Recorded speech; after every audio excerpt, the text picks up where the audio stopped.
Hi friends, നിങ്ങൾ ഈ വീഡിയോയിൽ കാണുന്നതും പിന്നെ ടൈറ്റിലൊക്കെ കണ്ട പോലെ മീനൊന്നും ഇല്ലാണ്ട് ഫിഷ് ഇല്ലാണ്ട് ഒരു ഫിഷ്ലെസ് ഫ്രൈ, അതേപോലെ ടേസ്റ്റിൽ നല്ല കുറുമുറാന്ന് കഴിക്കാൻ പറ്റിയ ഒരു ഈവനിങ് സ്നാക്കാണ് നമ്മളിന്ന് വയ്ക്കുന്നത്. ഇത് നിങ്ങൾ വിചാരിക്കുന്ന പോലെ മീനൊന്നുമല്ല. അപ്പോൾ എന്താണെന്ന് നമുക്ക് ഈ വീഡിയോയിൽ നിങ്ങൾക്ക് മനസ്സിലാവും. അപ്പോൾ ഇത് ഉണ്ടാക്കാനായിട്ട് ഞാൻ ആദ്യം ഒരു ബൗളിൽ 2 സ്പൂൺ കോൺഫ്ലോറും അതിലോട്ട് ഞാൻ 2 സ്പൂൺ അരിപ്പൊടിയും ചേർക്കണം. ഇവിടെ സ്പൂണായിട്ട് എടുക്കുന്നത് ടേബിൾ സ്പൂണാണ്, വലിയൊരു സ്പൂൺ അളവിൽ. അപ്പോൾ 2 ടേബിൾ സ്പൂൺ അരിപ്പൊടിയും കോൺഫ്ലോറും ചേർത്തിട്ടുണ്ട്. അതിലൂടെ ഞാൻ 1/2 സ്പൂൺ മുളക് പൊടി, കാശ്മീരി മുളക് പൊടിയും, ഒരു 1/4 സ്പൂൺ ബിരിയാണി മസാലയും, 3/4 സ്പൂൺ ഉപ്പും. ഇനി ഇതിലോട്ട് ഞാൻ തൈര് നല്ല കട്ടിത്തൈര് 2 സ്പൂണ്, വെള്ളം ഒരു 3-4 സ്പൂണും കൂടി ചേർത്തിട്ട് നമുക്കിത് നന്നായിട്ടൊന്ന് മിക്സ് ചെയ്യാം. മിക്സ് ചെയ്യുന്ന സമയത്ത് നിങ്ങൾക്ക് ഒരു നല്ല ഇതുപോലെ മാവ്, നമ്മൾ ബജ്ജിയൊക്കെ ഉണ്ടാക്കുന്ന സമയത്ത് മാവിൻ്റെ പരുവുണ്ടല്ലോ, അതുപോലെ ഒന്ന് മിക്സാക്കി എടുക്കാം. ഇനി ഇതിലോട്ട് ഞാൻ ഇഞ്ചി വെളുത്തുള്ളി പേസ്റ്റ് ഒരു 1/2 സ്പൂൺ കൂടി ചേർക്കുന്നുണ്ട്. ഇനി നമ്മൾ ഇതൊക്കെ യോജിപ്പിച്ചെടുക്കണം. യോജിപ്പിച്ചെടുക്കണം. അപ്പോൾ നമ്മളിവിടെ ഇതിൽ യൂസ് ചെയ്യുന്നത് വാഴപ്പൂവാണ്.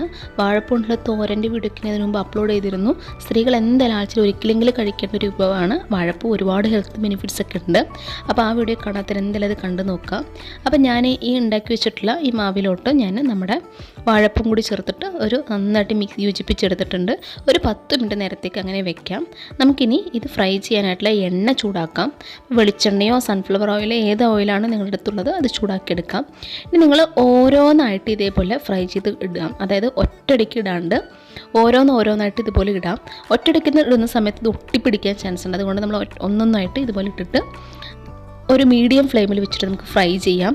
ഒരുപാട് ഹൈ ഫ്ലെയിമിലും ലോ ഫ്ലെയിമിലും വെക്കണ്ട. ലോ ഫ്ലെയിമിലാകുമ്പോൾ ഒരുപാട് നമുക്ക് ക്രിസ്പിനെസ് കിട്ടത്തില്ല. അപ്പോൾ ഒരു മീഡിയം ഫ്ലെയിമിൽ വെച്ചിട്ട് ഫ്രൈ ചെയ്തെടുക്കാം. അപ്പോൾ നിങ്ങൾ ആരും ഇതുവരെ ഇങ്ങനെയൊന്നും ട്രൈ ചെയ്തിട്ടുണ്ടാവില്ല.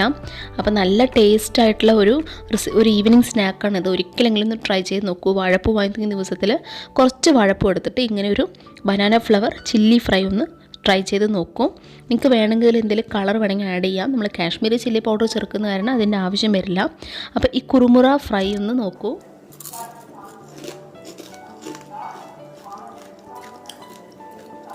അപ്പോൾ കണ്ടല്ലോ, നല്ല കുറുമുറ എന്നുള്ള ഫ്രൈ ആണ് ഇവിടെ ഉണ്ടായിട്ടുള്ളത്. അപ്പോൾ ഈ ഒരു റെസിപ്പി നിങ്ങൾ വീട്ടിൽ ട്രൈ ചെയ്ത് നോക്കൂ.